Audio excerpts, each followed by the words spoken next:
Hello everyone, welcome to study smart I PCS. आज हम लोग इकोनॉमिक अफेयर्स कवर करने वाले हैं आई दृष्टि का। ओके, ये थर्ड पार्ट है। फर्स्ट पार्ट में हम लोग नेशनल अफेयर्स कर चुके हैं कंप्लीट। सेकंड पार्ट में हम लोग इंटरनेशनल रिलेशंस कर चुके हैं। आज हम लोग थर्ड पार्ट में इकोनॉमिक अफेयर्स कंप्लीट कर लेंगे पूरा। ओके, इसमें हम लोग जो इंग्लिश की है आई दृष्टि उसको भी कवर करेंगे, साथ में जो हिंदी की एक्स्ट्रा इन्फॉर्मेशन है जो इंग्लिश में नहीं दे रखी है उसको भी हम लोग लास्ट में एक साथ देख लेंगे। ठीक है, तो हम लोग की दोनों कवर हो जाएंगे, इंग्लिश भी एंड हिंदी भी। ठीक है, और हम लोग की पेडागोजी क्या रहेगी, मेथडोलॉजी क्या रहेगी, वही रहेगी कि जो इंपॉर्टेंट चीज़ें हैं सिर्फ हम लोग उस पर ध्यान देंगे प्रीलिम्स के लिए। ओके, मेंस के लिए जो भी चीज़ें हैं उसको हम लोग स्किप करेंगे और साथ में जो रेलेवेंट चीज़ें हैं उसको भी स्किप करेंगे। ओके, चलो स्टार्ट करते हैं। तो सबसे पहले देखो, एनपीएस वात्सल्य की बात हो रही है। ओके, तो ये एनपीएस क्या है? एनपीएस होता है national pension system. Okay, national pension system या फिर नेशनल पेंशन स्कीम बोल लो। ओके, उन्हीं उसी के अंडर में एक ये वात्सल्य स्कीम निकली है। ये किसके लिए है? ये वात्सल्य नाम से ही समझ में आ रहा है, ये माइनर्स के लिए है। ठीक है, अब माइनर्स कौन होते हैं? जिनकी एज 18 से कम होती है। ठीक है, तो उन्हीं के लिए ये नेशनल पेंशन सिस्टम है। ओके, इसमें क्या होगा कि जो उनके पेरेंट्स हैं, वात्सल्य के मतलब माइनर्स के जो पेरेंट्स हैं वो डिपॉजिट कर सकते हैं पैसा। ओके, मिनिमम इसमें 1000 रुपीज़ है और मैक्सिमम की तो कोई लिमिट है ही नहीं। ठीक है, तो वही चीज़ है ये देखो वहाँ पे वही लिखा हुआ है, scheme allows parents to open a NPS Vatsal account for their minor children to make contribution until the child turns 80। Okay, इसमें मिनिमम 1000 रुपीज़ है, ये यहाँ पे लिखा हुआ है। ओके, बस ये चीज़ें याद करनी थी। फिर देखो, एक है अष्टलक्ष्मी महोत्सव। ओके, इसमें बस ये याद रखो कि कहाँ पर हुआ। ये हुआ है संचार भवन न्यू दिल्ली में। ओके, और दूसरी चीज़ क्या याद रखनी है, अष्टलक्ष्मी का मतलब क्या होता है। ठीक है, तो इंडिया के कंटेक्स्ट में अष्टलक्ष्मी का मतलब होता है ये जो हमारे 8 नॉर्थ ईस्टर्न स्टेट्स हैं। ओके, उन्हीं को ही अष्टलक्ष्मी रेफर किया जाता है। ओके, अष्ट मतलब क्या होता है? 8। ओके, फिर देखो इसको छोड़ दो, बेकार है। ये पीएम ई बस सेवा, इसमें भी ये सब कुछ इंपॉर्टेंट नहीं है, बस एक चीज़ इंपॉर्टेंट है कि पहले एक स्कीम चलती थी फेम, है ना, अब उसको रिप्लेस करके ई ड्राइव कर दिया गया है।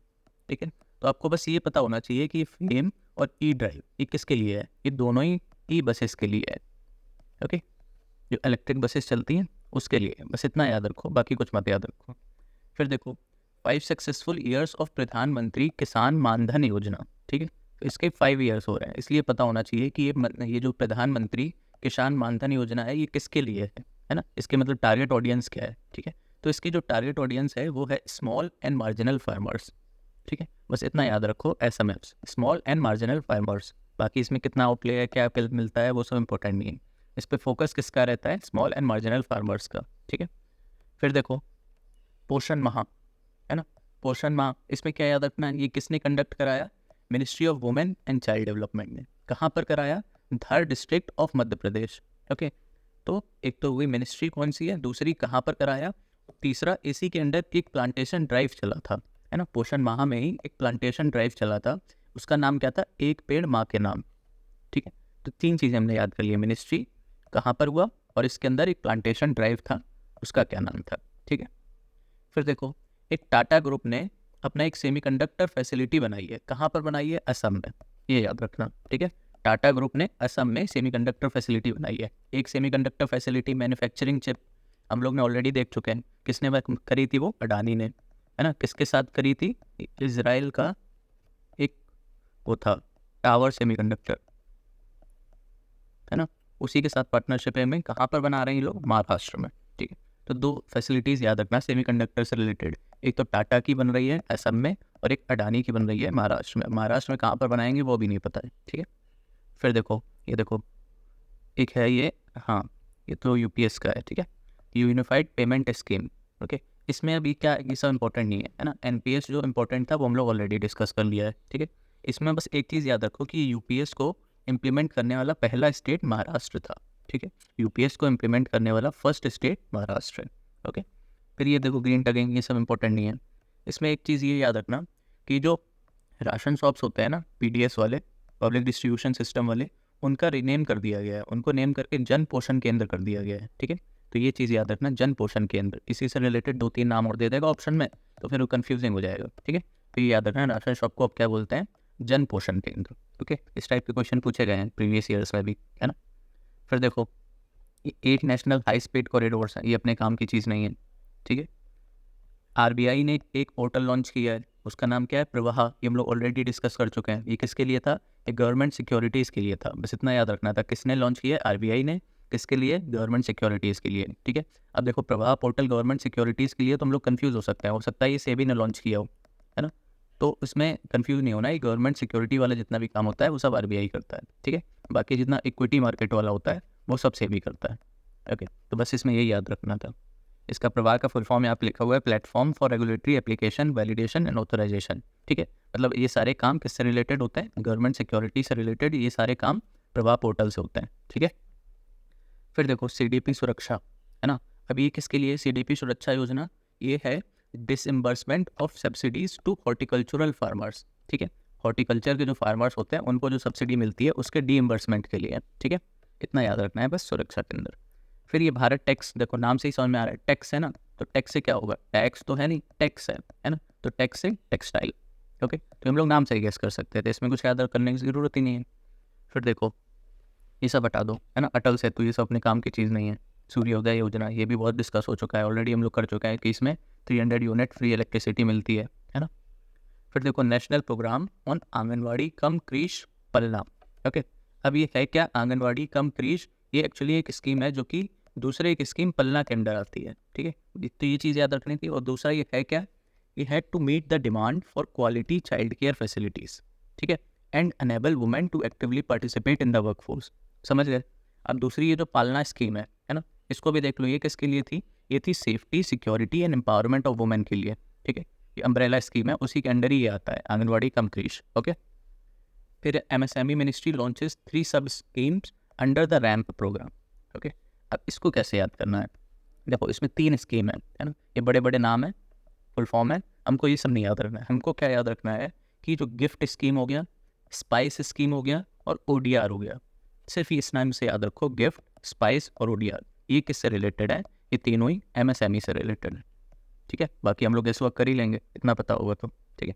और ये तीनों ही रैम्प प्रोग्राम के अंडर आते हैं, ये भी याद रखना, ठीक है। फिर देखो एक इंटरनेशनल टूरिज्म मार्ट, है ना। ये कहाँ पर ऑर्गेनाइज हुआ है? शिलोंग मेघालय। इसकी प्लेस याद रखनी थी बस, ठीक है। अब टूरिज्म मार्ट है तो मिनिस्ट्री ऑफ टूरिज्म करेगी, ये सब याद नहीं रखेंगे, ठीक है। सिर्फ ये याद रखो कहाँ पर हुआ, शिलोंग मेघालय, ठीक है। एक नेशनल टर्मरिक बोर्ड बनाया जा रहा है ना। अभी बना नहीं है, बनाया जा रहा है, ठीक है। अब इसमें इंपॉर्टेंट क्या है कि सबसे ज़्यादा टर्मरिक कहाँ कौन से स्टेट में होती है, ठीक है। तो सबसे ज़्यादा टर्मरिक अपने यहाँ महाराष्ट्र में होती है, फिर तेलंगाना में होती है, ठीक है। तो अब यही होता है कि अभी तक पता नहीं है कि कहाँ पर बनाया जाएगा टर्मरिक बोर्ड, है ना। बट मोस्ट प्रोबेबली महाराष्ट्र में ही बनाया जाएगा क्योंकि वहीं पर सबसे ज़्यादा प्रोडक्शन है, ठीक है। तो ये याद रखना, महाराष्ट्र है टर्मरिक के मामले में सबसे आगे, महाराष्ट्र है। फिर देखो यशोभूमि, है ना, ये भी PYQ है। ये भी CDS का जो एग्जाम हुआ था उसमें डायरेक्ट पूछा था। उसमें क्या पूछा था कि यशोभूमि कहाँ पर है ना। तो यशोभूमि ये द्वारका में, न्यू दिल्ली में, ठीक है। ये है क्या? India international convention and expo centre है, ठीक है। मतलब जहाँ पे बड़ी बड़ी मीटिंग्स होती है ना, इंटरनेशनल मीटिंग्स वगैरह, उसी को ही बोलते हैं यशोभूमि, ठीक है। फिर देखो हम लोग फिजिकल एंड मॉनेटरी अफेयर्स की बात कर लेते हैं। अच्छा, इकोनॉमिक अफेयर्स में एक चीज़ और है कि ये जो इकोनॉमिक सर्वे एंड बजट है, बजट कौन सा? यूपी का एंड सेंट्रल का। ये तीनों चीज़ें बहुत ज़्यादा इंपॉर्टेंट हैं। मतलब इकोनॉमी से रिलेटेड अगर 15 क्वेश्चन आएंगे तो 10 क्वेश्चन यहीं से आएंगे, ठीक है। तो अब इसके इकोनॉमिक सर्वे के नोट्स ऑलरेडी टेलीग्राम पर पड़े हुए हैं, वहाँ से डाउनलोड करके उसको प्रिंट कर लो। 2 पेज के नोट्स हैं, उसको बार बार पढ़ो, वहीं से क्वेश्चन आएगा, ठीक है। और बजट की वीडियो पड़ी हुई है, कंबाइंड वीडियो है, दोनों यूपी और सेंट्रल दोनों हम लोग ने डिस्कस किया हुआ है, ठीक है। तो उस वीडियो को बार बार देख लो, उसके नोट्स भी पड़े हुए हैं वीडियो के टेलीग्राम पर, ठीक है। तो टेलीग्राम ज्वाइन कर लो, इसको अच्छे से पढ़ लो, यहाँ से 10 क्वेश्चन आने पक्के हैं, ठीक है। तो उसको आज हम लोग डिस्कस नहीं करेंगे इसमें, वो क्योंकि ऑलरेडी हम लोग डिस्कस कर चुके हैं, 2 बार करने का मतलब नहीं है, ठीक है। अब देखते हैं PLFS की एनुअल रिपोर्ट आई है ना। तो सबसे पहले तो ये देख लो PLFS का फुल फॉर्म क्या है? पीरियोडिक लेबर फोर्स सर्वे, ठीक है। कौन निकालता है? NSSO, है ना, national sample survey of office, ठीक है, सर्वे ऑफिस। फिर इसमें हम लोग को याद क्या करना है? ये बहुत सारी चीज़ें दे रखी हैं, PSSS, है ना। ये सब हम लोग के मतलब की चीज़ें नहीं है, ये सब नहीं पूछेगा क्या? स्ट्रेट फॉरवर्ड क्वेश्चन, जैसे कि लेबर फोर्स पार्टिसिपेशन रेट कितना है ना, सिर्फ यही पूछेगा बिल्कुल डायरेक्ट कि लेबर फोर्स पार्टिसिपेशन रेट कितना है, ठीक है। तो हम लोग को बताना होगा ये 60.1% है, okay. Similarly worker population ratio कितना है? 58.2%। अनएम्प्लॉयमेंट रेट बहुत ज़्यादा इंपॉर्टेंट है ना, हर दूसरे साल में पूछा जाता है, ये 3.2% है, ओके। फिर देखो अब MSP से रिलेटेड बात कर लेते हैं, है ना। तो MSP देखो पैडी की बहुत ज़्यादा पूछी जाती है ना, PYQ में बहुत ज़्यादा पूछी गई है कि MSP पैडी पे कितना है, ठीक है। तो ये याद कर लो, ये 2300 पर क्विंटल है, 2300 पर क्विंटल, ठीक है, इसको रट्टा मार लो। फिर हाईएस्ट एब्सोल्यूट इंक्रीज किस में हुआ है, इस साल सबसे ज़्यादा इंक्रीज किस में हुआ है एमएसपी में, ठीक है। तो ये नाइजर सीड के लिए सबसे ज़्यादा इंक्रीज हुआ है, ओके। कितना है, 8,717 पर कुंटल, ठीक है।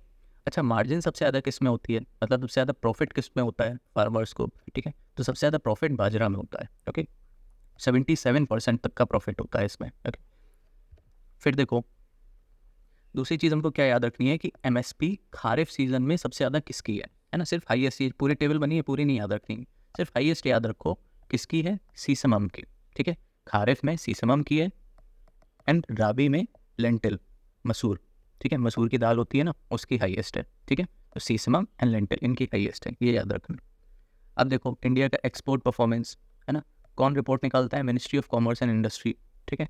अब इनके हिसाब से मार्जिनल ग्रोथ हुई है, ठीक है। कंबाइंड की अगर देखें ना, कंबाइंड एक्सपोर्ट्स की, तो उसकी ग्रोथ कितनी है, 0.04%, ठीक है। अब इसमें देखो इंडिया का शेयर कितना है ग्लोबल मार्केट में, ये भी पूछा गया था, है ना, पिछली बार ये पूछा गया था। तो 1.82% शेयर है ग्लोबल मार्केट में, एक्सपोर्ट में इंडिया का शेयर कितना है, 1.82%। ग्रोथ कितनी हुई है कंबाइंड एक्सपोर्ट्स की, 0.04%, ठीक है। अच्छा, रैंक अगर पूछ ले ग्लोबल शेयर के मामले में, रैंक 17th नंबर पर, पहले 19 थी, अब 17th हो गई है 1.82% के साथ, ओके। और सबसे लार्जेस्ट एक्सपोर्ट मार्केट कौन सा है, तो यूएई, ठीक है। फिर है सिंगापुर, फिर चाइना। फिर देखते हैं हम लोग, और देखो इंडिया के टॉप ट्रेड पार्टनर्स भी देख लो, है ना। तो ये पांचों ही याद कर लो, सीक्वेंस में लगाने को आ सकता है ना। तो स्टार्टिंग के दो तो हम लोग को याद होते हैं, बाकी के नहीं याद होते हैं, तो हो सकता है कोई सीक्वेंस में पूछ ले, ठीक है। तो इंडिया के टॉप ट्रेडिंग पार्टनर कौन है, फर्स्ट का चाइना, फिर यूएसए, फिर यूएई, रशिया और फिर सऊदी अरेबिया, ठीक है। ये डिपार्टमेंट ऑफ कॉमर्स निकालता है ये सारा डाटा। फिर देखो, अब हम लोग देखते हैं statistical report on agriculture and allied sector, है ना। इसमें भी हम लोग मेन चीज़ें देखेंगे जहाँ जहाँ से क्वेश्चन बनते हैं, ठीक है। एक तो देखो, अगर हम लोग फ्रूट एंड वेजिटेबल की बात करें, तो सबसे ज़्यादा कहाँ पर होता है, वेस्ट बंगाल में, ये याद रखना। फ्रूट एंड वेजिटेबल सबसे ज़्यादा वेस्ट बंगाल में होता है। सीरियल्स की बात करें तो उत्तर प्रदेश, ओके। वैसे ही सिमिलरली लाइव स्टॉक सबसे ज़्यादा कहाँ होता है, राजस्थान में, है ना। फॉरेस्ट्री एंड लॉगिंग ये कहाँ पर होगा, महाराष्ट्र में। Fishing and aquaculture Andhra Pradesh में, ठीक है। हाईएस्ट किस में होता है, सिर्फ वही याद रखो, बाकी सब याद करने की ज़रूरत नहीं है, ओके ना, यहाँ पे दे रखा है। पल्सेस के मामले में तो पता होगा, MP, Madhya Pradesh. Sugar cane और शुगर दोनों में ही यूपी आ गया है, ठीक है। कभी कभी महाराष्ट्र शुगर में आगे हो जाता है, बट अभी उत्तर प्रदेश आ गया, ठीक है। फिर देखो प्रोविजनल एस्टिमेट्स, पीईआई हैं एनुअल जीडीपी के, उसको भी याद कर लो, है ना। इसमें चार चीज़ें याद करनी होती हैं, रियल जीडीपी, है ना, नॉमिनल जीडीपी और real GVA and nominal GVA, ठीक है। ये चार चीज़ें रखनी पड़ेंगी, डायरेक्ट क्वेश्चन आता है, हर साल आता है, चारों में से एक ना एक का हर साल ही आता है, ठीक है। तो देखो real GDP 8.2%, nominal GDP 9.6%, okay. Real GVA 7.2% और नॉमिनल जीवीए 8.5%, ठीक है। इन चारों याद कर लेना अच्छे से, एक ना एक आ ही जाएगा, ठीक है। फिर देखते हैं आरबीआई की एमपीसी कमेटी हुई थी, मॉनेटरी पॉलिसी कमेटी, है ना। तो इसमें कौन कौन आता है, ये सब तो हम लोग के स्टार्टिंग में पढ़ते ही हैं, है ना। अब इसमें मेन हम लोग को करंट अफेयर में क्या याद रखना है, जो करंट पॉलिसी रेट्स हैं, है ना, उसको याद कर लेना, ठीक है। ये जितने भी रेपो रेट वगैरह हो गया, रिवर्स रेपो रेट हो गया, एमएसएफ हो गया, एसडीएफ हो गया, सीआरआर, एसएलआर, है ना। तो ये सब एक बार याद कर लेना, पूछ सकता है, ठीक है। वैसे तो याद ही होते हैं, स्टार्टिंग में भी हम लोग पढ़ते हैं, बट एक बार नज़र मार लेना। फिर देखो मिल्क प्रोडक्शन में सबसे आगे कौन है, इंडिया की रैंक कितनी है, पहले तो ये देख लो, वर्ल्ड लार्जेस्ट प्रोड्यूसर है, ठीक है। India is the world's largest producer of milk. State में हम लोग रैंकिंग की बात करें तो यूपी नंबर 1 है, फिर राजस्थान, दो दो याद कर लो, बहुत है, ठीक है। यूपी फिर राजस्थान, दो भी नहीं बल्कि टॉप का ही याद कर लो, यूपी है मिल्क में, ठीक है। एग में कौन है, एग में है आपका आंध्र प्रदेश, ठीक है। इंडिया की रैंक 3rd है, ओके। मीट की अगर बात करें तो इंडिया की रैंक 8th है, और टॉप प्रोड्यूसर अगेन यूपी, ठीक है। और वुल में टॉप प्रोड्यूसर कौन है, राजस्थान, ठीक है। अब इसमें इंडिया की रैंक नहीं दे रखी क्योंकि अब उसमें हम लोग बहुत पीछे हैं, 23, 24 समथिंग कुछ है, ठीक है। तो उसको मत याद रखो, बट टॉप स्टेट कौन सा है वुल के मामले में, राजस्थान, ये याद रखना, ठीक है। फिर देखो बाकी हम लोग रिपोर्ट्स पे आते हैं, ये सब इंपॉर्टेंट नहीं है, ठीक है। अब नोबेल प्राइस ऑलरेडी 2024 का आ चुका है, उसको याद करना कि 2023 का बेकार है, ठीक है। फिर देखो रिपोर्ट एंड इंडेक्सेस की बात करते हैं, है ना। इसमें देखो आरबीआई की एक रिपोर्ट है करेंसी एंड फाइनेंस पे, ठीक है। उसके हिसाब से India rank first in biometric based identification, मतलब आधार में एंड रियल टाइम पेमेंट्स में, ठीक है। दोनों में ही फर्स्ट है, real time payment and biometric based identification, ठीक है। और सेकंड है telecommunication subscribers, and third है स्टार्टअप इकोसिस्टम में, ठीक है। तो ये हो गया फर्स्ट, सेकंड और थर्ड, ये तीन चीज़ एक बार पढ़ लेना, हो सकता है पूछ ले कहीं ना कहीं स्टेटमेंट बना के। ओके, अब FDI की अगर हम लोग लैंडस्केप की बात करें तो इस साल FDI कम हुआ है, 35% से कम हुआ है, ये याद रखना। अगर जैसे बोल दे कि FDI बढ़ा है तो नहीं, बढ़ा नहीं है, इस बार कम हुआ है। Okay,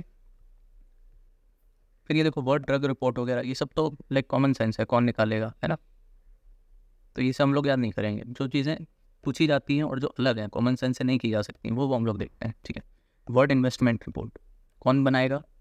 United nation trade and development, UNC tag. ठीक है, United nation trade and development. India की रैंक कितनी है? 15 बस। फिर देखो स्टेट ऑफ वर्ल्ड पॉपुलेशन कौन निकालेगा? United nation population fund. Okay, इसमें देखो टोटल फर्टिलिटी रेट कितना है इंडिया का? 2.0।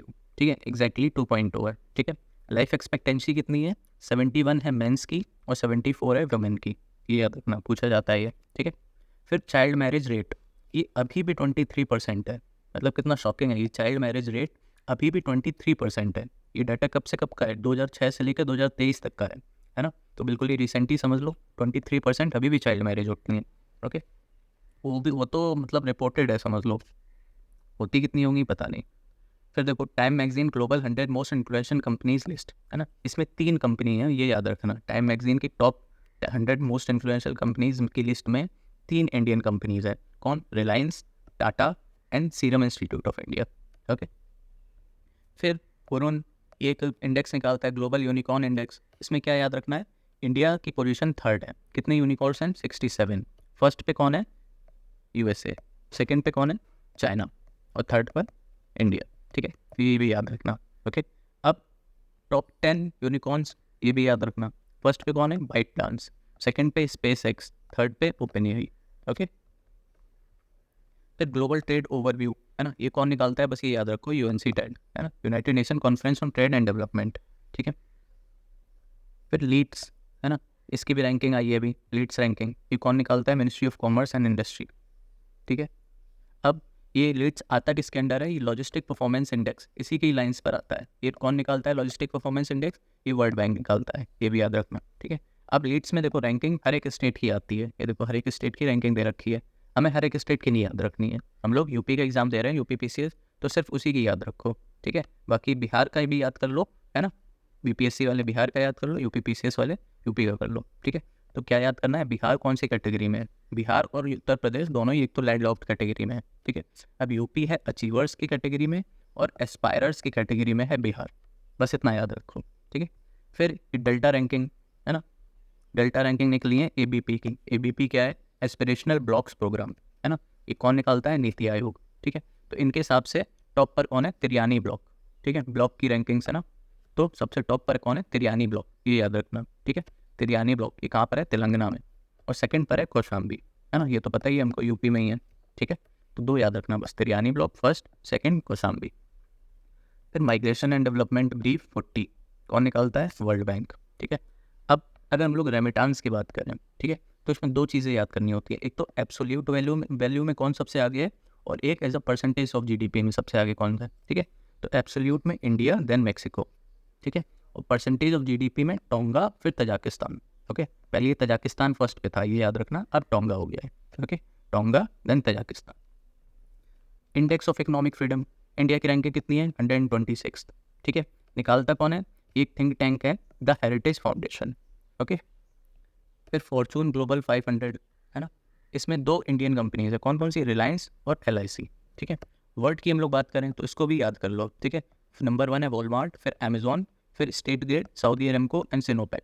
ठीक है, स्टार्टिंग की 2 तो याद ही रखना, बाकी एक बार रेट कर लेना। फिर वर्ल्ड इकोनॉमिक आउटलुक, है ना, कौन निकालता है? IMF, इंटरनेशनल मॉनेटरी फंड, है ना, इनके हिसाब से जो वर्ल्ड का आउटपुट होने वाला है 2024 में, वो 3.2% होने वाला है। ओके, और जबकि इंडिया का 7%, ये इंपॉर्टेंट है, ये याद रखना। ऐसे पूछेगा कि IMF के हिसाब से इंडिया का आउटपुट कितना होगा 2024 में, तो वो 7% है। ओके, और 2025 में 6.5%। अब देखते हैं मिसलेनियस, तो इसमें देखो पहला क्या है? IPF ने इंडिया को वाइस चेयर बनाया है सप्लाई चेन काउंसिल का। ठीक है, IPF क्या है? Indo Pacific economic framework. ठीक है, फिर देखो ये सब बेकार है, ये सब हम ऑलरेडी पढ़ चुके हैं, है ना। UK इंडिया का 4th लार्जेस्ट एक्सपोर्ट मार्केट बन गया है। ओके, अब 4th लार्जेस्ट है तो टॉप 3 कौन है? यूएस, यूएई और फिर नीदरलैंड, ठीक है, नीदरलैंड है ये याद रखना, चाइना नहीं है, यूएस, यूएई, नीदरलैंड। इंपोर्ट सबसे ज़्यादा कहाँ से होता है? चाइना, रशिया, फिर यूएई, ठीक। तो ये तीन तीन तो याद ही रखना, बिल्कुल सीक्वेंस में लगाने को बिल्कुल पूछ सकता है, पूछा भी है पहले भी, ठीक है। अब ये देखो वर्ड पॉवर्टी क्लॉक है, इसमें बस ये याद कर लो ये किसने बनाई है, ये वर्ड डाटा लैब ने बनाई है, बाकी सब क्या है कितना है वो सबको मतलब नहीं है, ओके। वर्ड डाटा लैब ने बनाई है वर्ड पॉवर्टी क्लॉक। फिर ये multi dimensional poverty of India, ये सब कौन निकालता है? ये तुमको पता ही है, नीति आयोग निकालता है, पढ़ चुके हैं हम लोग, ठीक है। अब इंडिया का पहला फर्स्ट ट्रांसशिपमेंट पोर्ट बना है, ठीक है, फर्स्ट ट्रांसशिपमेंट पोर्ट, क्या नाम है? विजिंजम पोर्ट, कहाँ पर है? केरला, ठीक है। मोर देन इनफ, इतना पढ़ लोगे मोर देन इनफ है, बाकी सब ये सब फालतू की चीज़ें लिखी हुई हैं, नाम क्या है, कहाँ पर है और क्या है, बस इतना पढ़ना होता है। फिर देखो और क्या है, India overtakes Hong Kong to become fourth largest stock market, है ना, मतलब India fourth largest stock market बन गया है, किसको ओवरटेक कर लिया है? हांगकॉन्ग को, ठीक है, तो ये याद रखना। अच्छा फोर्थ लार्जेस्ट है तो बाकी के 1 2 3 कौन है वो भी याद कर लेना, ठीक है। 1 है यूएसए, फिर सेकंड है आपका चाइना और फिर थर्ड है जापान, ठीक है। तो ये याद रख लेना, यूएसए, चाइना, जापान और अब इंडिया, ठीक है, यूसीजीआई, कुछ निमोनिक बना लेना, याद हो जाएगा। फिर वर्ल्ड एयरपोर्ट अवार्ड अभी दिए गए हैं, है ना, किसने दिए हैं? स्काई टैक्स, ठीक है। अब इनके हिसाब से वर्ल्ड बेस्ट एयरपोर्ट कौन है? हमद इंटरनेशनल एयरपोर्ट, कहाँ पर है ये? दोहा में, ठीक है।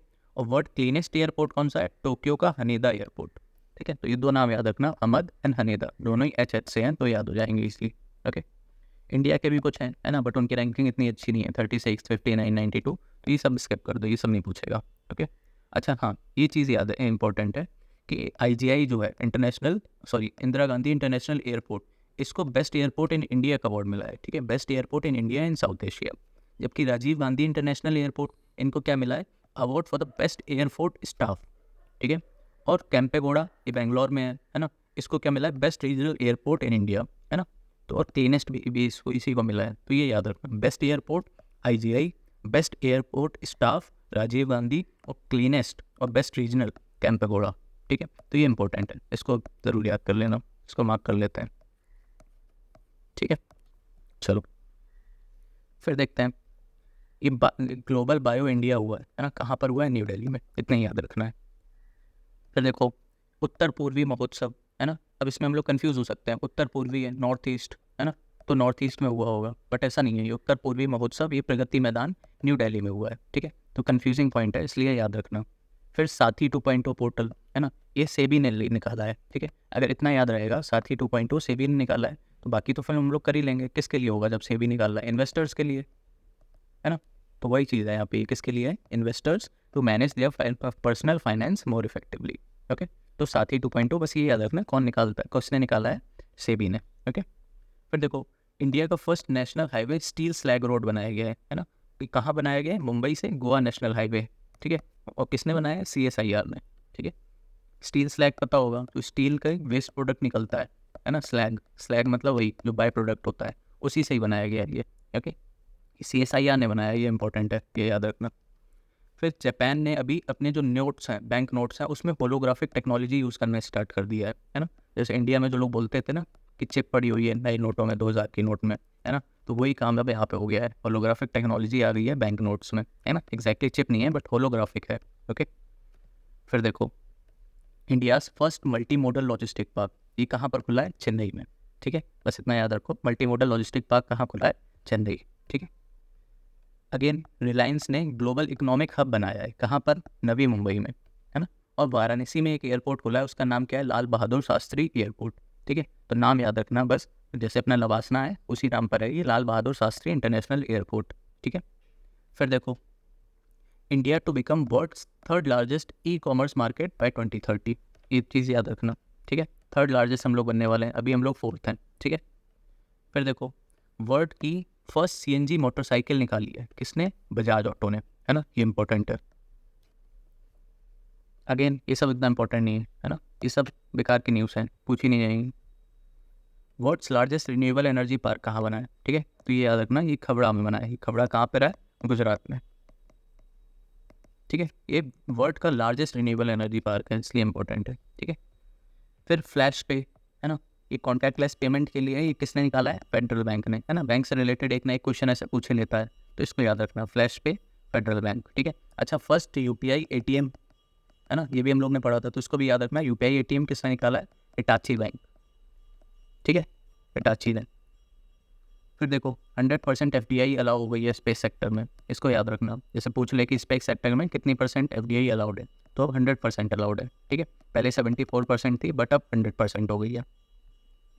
फिर उन्नति, है ना, ये पहली एंटिटी बन गई है जिसको सोशल स्टॉक एक्सचेंज पे लिस्ट किया गया है, ठीक है, इंपॉर्टेंट है, याद रखना, उन्नति नाम है, ठीक है। फिर देखो इंडिया ऑस्ट्रेलिया ने एक राइज एक्सेलरेटर बनाया है, ठीक है। अब ये राइज एक्सेलरेटर है किसके लिए, ये याद रखना, है ना। एक्सेलरेटर नाम से तो लग रहा है कि कुछ न्यूक्लियर टाइप चीज़ होगी, न्यूक्लियर पावर प्लांट में जो एक्सेलरेटर यूज़ होते हैं, है ना, न्यूट्रॉन को एक्सेलरेट कराने के लिए, ठीक है। बट वो नहीं है, ये है इकोनॉमी स्टार्टअप्स के लिए, ठीक है। तो ये चीज़ याद रखना कि राइज एक्सेलरेटर एक तो किससे रिलेटेड है, स्टार्टअप्स, दूसरा किसके साथ बनाया गया, ऑस्ट्रेलिया के साथ, ठीक है। फिर वर्ल्ड इकोनॉमिक प्रोस्पेक्ट कौन निकालता है, वर्ल्ड बैंक, ठीक है। इसके हिसाब से इंडिया की जो ग्रोथ होगी ना, world economic prospect world bank के हिसाब से वो 6.4 होने वाली है, okay. Madhya Pradesh gets India's largest tiger reserve, है ना, कहाँ पर, दामो में, ठीक है, दामो इन मध्य प्रदेश, यहाँ पे इंडिया का लार्जेस्ट टाइगर रिजर्व बनेगा, ठीक है। फिर ये देखो बेकार है सब, ओके। तो हम लोग ने जो इंग्लिश में की जो आई दृष्टि है वो कंप्लीट कर ली है ना। अब हम लोग देखते हैं हिंदी वर्जन में जो भी एक्स्ट्रा इन्फॉर्मेशन दे रखी है इकोनॉमी की, है ना, वो देख लेते हैं एक ही साथ, ताकि हम लोग की हिंदी प्लस इंग्लिश दोनों कवर हो जाए अच्छे से, ठीक है। बाकी फिर इसी को ही बार बार रिवाइज करना। तो देखो इसमें ह्यूमन डेवलपमेंट इंडिकेटर्स के बारे में दे रखा है, ओके। तो इस चीज़ को इम्पोर्टेंट है ना, इस टाइप की चीज़ें न्यूज़ में, सॉरी, पेपर में आती हैं, ओके। तो पढ़ लेते हैं। देखो लाइफ एक्सपेक्टेंसी एट बर्थ की अगर हम लोग बात करें, ठीक है, तो इसमें टॉप स्टेट है केरला। यहाँ पर लाइफ एक्सपेक्टेंसी 75 ईयर्स है, मेल की 71.9 और फीमेल की 78 ईयर्स, मतलब 6.1% ईयर्स ज़्यादा है ना, कितना ज़्यादा डिफरेंस है। फिर लोएस्ट स्टेट की बात करें तो अपना यूपी है ना। यहाँ पे एवरेज एज क्या मतलब लाइफ एक्सपेक्टेंसी 66 ईयर्स है, मेल की सिर्फ 65.3 और फीमेल की 66.7, ओके। इन्फेंट मोर्टेलिटी रेट की बात करें तो लोएस्ट है मिजोरम में और हाईएस्ट है MP मध्य प्रदेश में, ठीक है। कितनी है ये मत याद रखो, बट स्टेट याद रखना, ठीक है। यहाँ पे याद रख सकते हो 75 और 66, ठीक है। बर्थ रेट की अगर हम बात करें, है ना, तो टॉप स्टेट है बिहार, फिर यूपी, एंड अगेन ये फैक्ट याद करने की ज़रूरत नहीं है। लोएस्ट की बात करें तो गोवा, ओके। डेथ रेट की बात करें तो हाईएस्ट है छत्तीसगढ़, लोएस्ट है NCT ऑफ दिल्ली, है ना, national capital region of Delhi, okay, national capital territory. फिर टोटल फर्टिलिटी रेट हाईएस्ट कहाँ पर है, बिहार में अभी भी 3 है ना, और यूपी में अभी भी 2.7 है, इसको याद रखना, है ना। इसके फैक्ट याद रखना, 2 ही फैक्ट याद रखना है, एक तो फर्स्ट वाले के और एक इसके, ठीक है। MP की 2.6, ठीक है। तो ये 3 याद रखना, सब फर्स्ट पे बिहार, सेकंड पे यूपी, थर्ड पे है MP। लोएस्ट है वेस्ट बंगाल और तमिलनाडु, दोनों में ही 1.4 है ना। और टोटल अगर इंडिया की बात करें ओवरऑल तो 2.0 है, हम लोग ने ऊपर देखा था, ठीक है। फिर देखते हैं कुछ चीज़ें और इंपॉर्टेंट है ना, फिर खत्म करते हैं इसको। देखो एक तो फेस, है ना, ये स्कीम है, ये किसके लिए है, ये एक एक्चुअली स्कीम नहीं है, फिनटेक एसोसिएशन, किसके लिए, कंज्यूमर एम्पावरमेंट के लिए। किसने निकाला है, RBI ने, ठीक है। फिर ग्लोबल री इन्वेस्ट समिट हुई थी, कहाँ पर, गांधीनगर गुजरात में। इसकी थीम क्या थी, invest innovate and inspire, okay. और सबसे ज़्यादा GI टैक्स कौन से स्टेट के पास है, ये याद रखना कि सबसे ज़्यादा GI टैक्स उत्तर प्रदेश के पास है ना। ये अप्रैल तक का है डेटा, उसके हिसाब से है। यूपी में 75 GI टैक्स प्रोडक्ट हैं, ओके। इंडिया डेवलपमेंट अपडेट ये कौन निकालता है, वर्ल्ड बैंक, ठीक है। इसमें हम लोग थोड़ा कंफ्यूज हो सकते हैं क्योंकि इंडिया की डेवलपमेंट की बात कर रही है, तो ये वर्ल्ड बैंक क्यों निकालेगा, है ना। तो इस वजह से इंपॉर्टेंट है कि India development update world bank निकालता है, याद रखना। फिर एक बी रेडी रिपोर्ट आई है ना। बी रेडी का मतलब, बी का मतलब यहाँ पे बिजनेस से है, ठीक है, बिजनेस रेडी। ये भी रिपोर्ट कौन निकालता है, अगेन वर्ल्ड बैंक, ठीक है। तो बी रेडी भी वर्ल्ड बैंक निकालता है। फिर एक तो ये और है women business and the law, है ना, इसको भी वर्ल्ड बैंक निकालता है, ये भी याद रखना, ठीक है। फिर बिम्स्टेक की पहली बिजनेस समिट हुई है ना, फर्स्ट है इसलिए इंपॉर्टेंट है, ये न्यू दिल्ली में ही हुई है ना। और ग्लोबल स्किल रिपोर्ट ये कौन निकालता है, कोर्सेरा इंस्टीट्यूट, ठीक है। तो इतनी चीज़ें ये हिंदी वाले में एक्स्ट्रा थी, बाकी सब लगभग सेम है, ठीक है। तो ऐसी वो नहीं है कि मतलब हिंदी में अब कुछ आपका रह नहीं गया, सब कुछ आपका कवर हो गया है, ठीक है। चलो हम लोग ने इकोनॉमिक अफेयर्स भी अब कंप्लीट कर लिया है। अब नेक्स्ट पार्ट में, फोर्थ पार्ट में हम लोग साइंस एंड टेक्नोलॉजी की जितनी भी इंपॉर्टेंट न्यूज़ है उसको हम लोग कवर करेंगे, ठीक है। इसी को ही अच्छे से बार बार पढ़ो, PDF आपको टेलीग्राम पर मिल जाएगी, ठीक है। अच्छा PDF ये आई दृष्टि की हम नहीं डाल सकते हैं ना, क्योंकि कॉपीराइट मटेरियल है, ओके। बट अपना ये वाले जो पेजेस हैं कि जो अपना एक्स्ट्रा इन्फॉर्मेशन है हिंदी की, और वो हम लोग प्रोवाइड कर सकते हैं, ठीक है। तो उसको टेलीग्राम पर एक साथ डाल देंगे, ठीक है। तो वहाँ से डाउनलोड कर लेना। चलो हैप्पी रिवीजन, गुड लक।